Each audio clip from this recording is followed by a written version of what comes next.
नमस्कार बच्चों। मैं Ayodhya Prasad Mishra, assistant professor BEd संकाय संत तुलसीदास पीजी कॉलेज कादीपुर सूरत। बच्चों, आज हम अपने यूट्यूब चैनल के माध्यम से वैदिक कालीन शिक्षण संस्थाएं या वैदिक कालीन शिक्षण संस्थाओं के विषय में हम सामान्य चर्चा करेंगे। वैसे तो बच्चों, वैदिक काल में प्रमुख रूप से शिक्षण संस्था के नाम से गुरुकुल को ही जाना जाता है, परंतु वैदिक काल में कुछ और नाम से शिक्षण संस्थाएं थी जहां पर अध्ययन अध्यापन का कार्य संपन्न होता था। उसमें नंबर 1 है टोल। टोल में सिर्फ संस्कृत की शिक्षा संपन्न होती थी और टोल में सिर्फ एक शिक्षक होता था। इसके बाद आता है घटिका।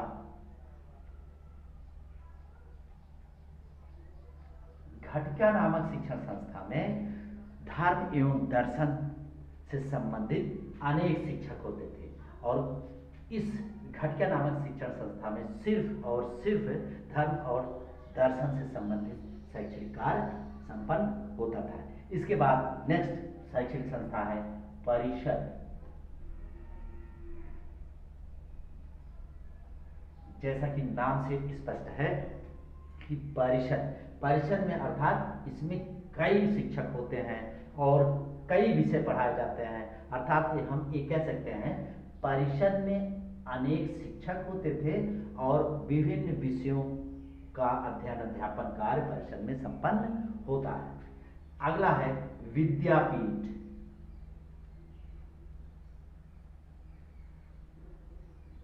विद्यापीठ जैसा कि हम नाम से जानते हैं, नाम से ही अर्थ स्पष्ट हो रहा है कि विद्यापीठ अर्थात सरस्वती का मंदिर, अर्थात यहाँ पर व्याकरण और तर्कशास्त्र जैसे कठिन विषयों का शैक्षिक कार्य संचालित होता था और यहाँ पर भी एक से अधिक शिक्षक कार्य करते थे।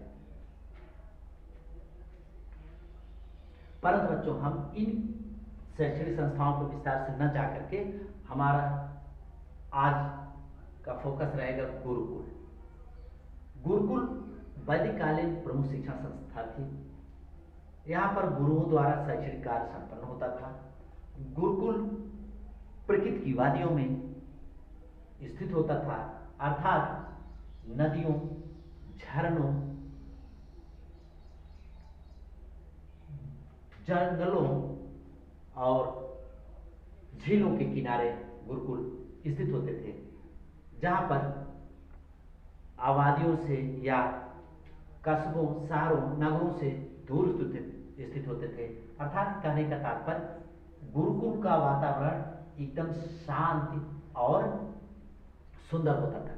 यहाँ पर इसका कारण यह था कि शांत वातावरण में बच्चे मन चित्त से शांत हो करके शिक्षा ग्रहण करेंगे और नगरों कस्बों का शोर या कोलाहल यहाँ पर किसी भी प्रकार से बच्चों की शिक्षा में कोई डिस्टर्ब नहीं करेंगे। इसके बाद नेक्स्ट पॉइंट पे हम चर्चा करेंगे गुरुकुल में छात्रों का प्रवेश। जैसा कि बच्चों हम जानते हैं, गुरुकुल में छात्रों का प्रवेश अर्थात प्रारंभिक शिक्षा की समाप्ति के बाद, अर्थात जब बच्चों की आयु 8 वर्ष, 11 वर्ष या किसी पुस्तकों में 10 वर्ष,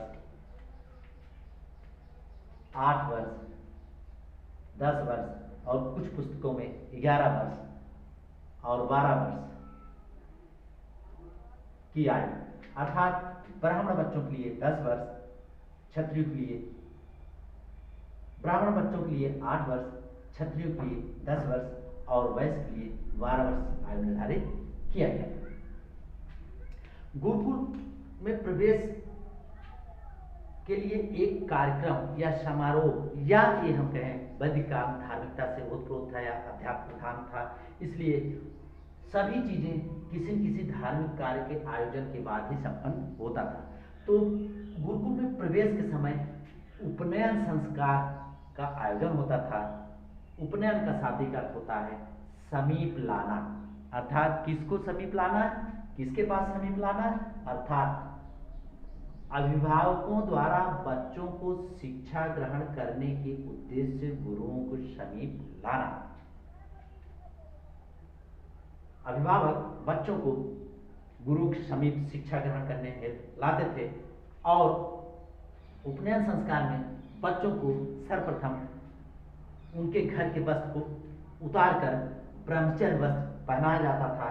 उसके बाद हवन, यज्ञ या धार्मिक कार्य और गुरु द्वारा वेद मंत्रों को उच्चारण के पश्चात उनको मेखला पहनाया जाता था और हाथ में श्रद्धा दी जाती थी, समिधा दी जाती थी।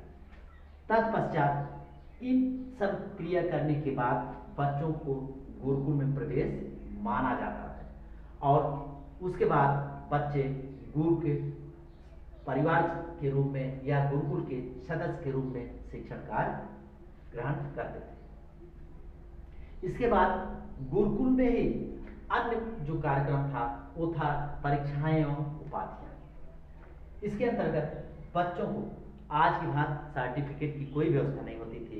गुरु बच्चों को शिक्षा समापन के बाद परीक्षा लेते थे। परीक्षा मौखिक होती थी और गुरु प्रश्न पूछते थे, बच्चे उत्तर देते थे।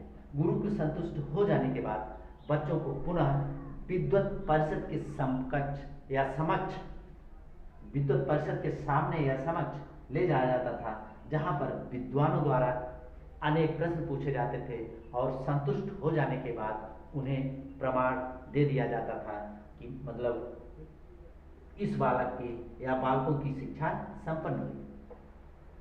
और बालकों की शिक्षा संपन्न होने के बाद बालकों को एक उपाधि भी दी जाती थी। ये सभी उपाधियां मौखिक ही प्रदान की जाती थी। जो बालक सामान्य अध्ययन 12 वर्ष करता था और एक वेद का अध्ययन करता था, उसे स्नातक की उपाधि दी जाती थी। अर्थात सामान्य ज्ञान या सामान्य अध्ययन करता था, साथ ही साथ एक वेद का ज्ञान प्राप्त करता था, उसे स्नातक। और जो बालक 24 वर्ष और 2 वेदों का अध्ययन करता था, उसे बसु उपाधि से सम्मानित किया जाता था। और जो तीसरी उपाधि थी, जो बालक 36 वर्ष गुरुकुल में रह करके अध्ययन करता था और 3 वेदों का ज्ञान रखता था, उसे रुद्र की उपाधि से विभूषित किया जाता था। और चौथी उपाधि थी आदित्य, अर्थात उन बालकों को आदित्य की उपाधि दी जाती थी जो गुरुकुल में 48 वर्ष का अध्ययन कार्य करते थे और 4 वेदों का ज्ञान अर्जित करते थे। उन्हें आदित्य उपाधि से सम्मानित किया जाता था। इसके बाद गुरुकुल में शिक्षा समाप्त हो जाने के बाद जैसे प्रवेश के समय उपनयन संस्कार होता था, उसी प्रकार जब बालक गुरुकुल में शिक्षा ग्रहण करने के पश्चात पुनः गृहस्थ आश्रम में जाता था, उस समय भी एक कार्यक्रम का आयोजन होता था जिसको हम समावर्तन संस्कार के नाम से जानते हैं। समावर्तन संस्कार का शाब्दिक अर्थ है घर को आना या घर का आगमन। घर को आगमन अर्थात किसका, जो गुरुकुल से शिक्षा संपन्न या अध्ययन कार्य संपन्न करने के बाद घर को आता था। इस प्रकार समावर्तन संस्कार के समय गुरु द्वारा बालक को घृत और मधु को खिलाया जाता था। उसके पश्चात उपदेश दिया जाता था जो तैत्तिरीय उपनिषद में वर्णित है। उस उपदेश को गुरु द्वारा दिया जाता था, जिसे आज हम दीक्षांत समारोह या दीक्षांत भाषण के नाम से भी जानते हैं। उस समय भी उपदेश या दीक्षांत भाषण जो दिया जाता था, उसमें कहा जाता था, हे शिष्य तुम सदा सत्य बोलना। मतलब गुरु द्वारा अपने शिष्य को संबोधित किया जाता था, हे शिष्य तुम सदा सत्य बोलना, अपने कर्तव्य के प्रति निष्ठावान रहना और कभी भी धर्मानुसार आचरण ही करना और कभी भी प्रमाद न करना। प्रमाद मतलब आलस होता है, अर्थात स्वाध्याय में कभी प्रमाद मत करना तथा तीनों ऋणों से उऋण हो जाना, अर्थात तीनों ऋण, पितृ ऋण, ऋष ऋण, देव ऋण से उऋण हो जाना। ठीक बच्चों, आज हमने अपने YouTube चैनल के माध्यम से शिक्षण संस्थाओं के बारे में जानकारी प्रदान किया। टोल, घटिका, गुरुकुल, गुरुकुल में छात्रों का प्रवेश, उपनयन संस्कार, परीक्षा एवं उपाधियां, समावर्तन संस्कार आदि पर हमने चर्चा किया। धन्यवाद।